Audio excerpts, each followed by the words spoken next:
শেখ হাসিনা ভারতে পালিয়ে যাওয়ার পর থেকেই দুদেশের সম্পর্কে দেখা দেয় টানাপোড়েন। গত ৮ মাসে অন্তর্বর্তী সরকারের প্রধান উপদেষ্টা ও ভারতের প্রধানমন্ত্রীর বৈঠকের কথা শোনা গেলেও সেটি বাস্তবে রূপ নেয়নি।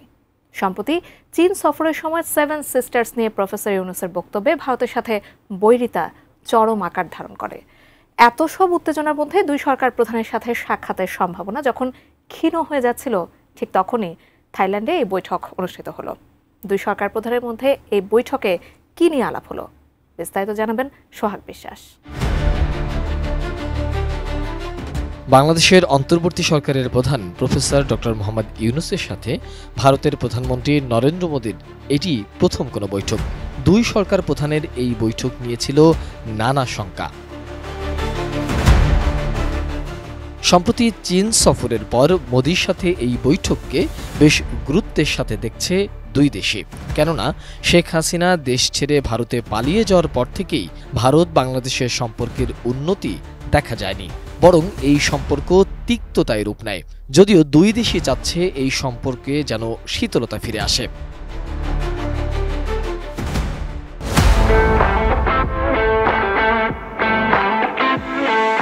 ইউনূস মোদি এই বৈঠকে উঠে এসেছে নানা অমীমাংসিত বিষয়, যা গত ৮ মাস ধরেই ভারতের কাছে তুলে ধরতে চাইছে বাংলাদেশ।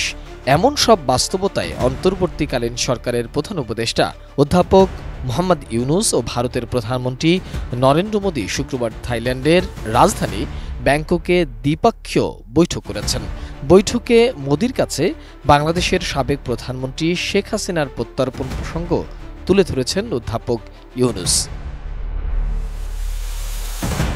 দুপুরে ব্যাংককে অনুষ্ঠিত ইউনূস মোদী বৈঠক নিয়ে জানতে চাইলে প্রধান উপদেষ্টার প্রেস সচিব শফিকুল আলম এই তথ্য জানিয়েছেন।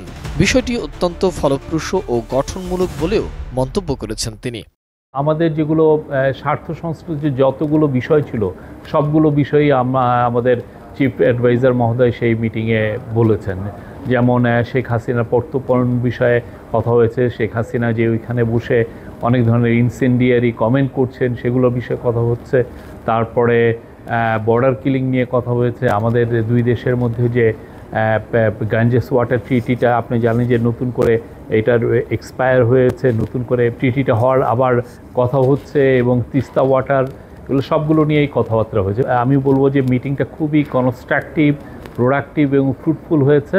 শফিকুল আলম বলেন, ভারতের সঙ্গে আমাদের পারস্পরিক স্বার্থ সংশ্লিষ্ট যতগুলো ইস্যু আছে তার সবকটি নিয়েই আলোচনা হয়েছে। প্রধান উপদেষ্টা আমাদের স্বার্থ সংশ্লিষ্ট সবকটি বিষয় তুলে ধরেছেন। আলোচনায় সাবেক প্রধানমন্ত্রী শেখ হাসিনার প্রত্যর্পণ, ভারতে বসে তিনি যেসব উস্কানিমূলক বক্তব্য দিচ্ছেন সেই প্রসঙ্গ, সীমান্ত হত্যা বন্ধ, গঙ্গার পানি চুক্তির নবায়ন, তিস্তা চুক্তির প্রসঙ্গও উঠে এসেছে। একই সাথে দুই শীর্ষ নেতার আলোচনা ইতিবাচক ও ফলপ্রসূ হয়েছে বলেও জানান তিনি।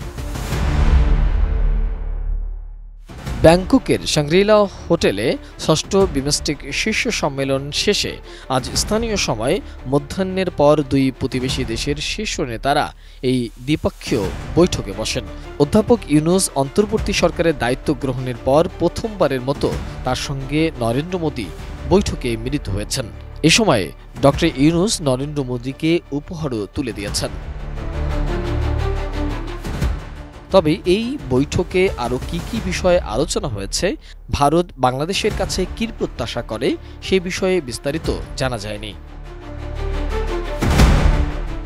মোহাম্মদ সোহাগ বিশ্বাস, এটিএন নিউজ, ঢাকা।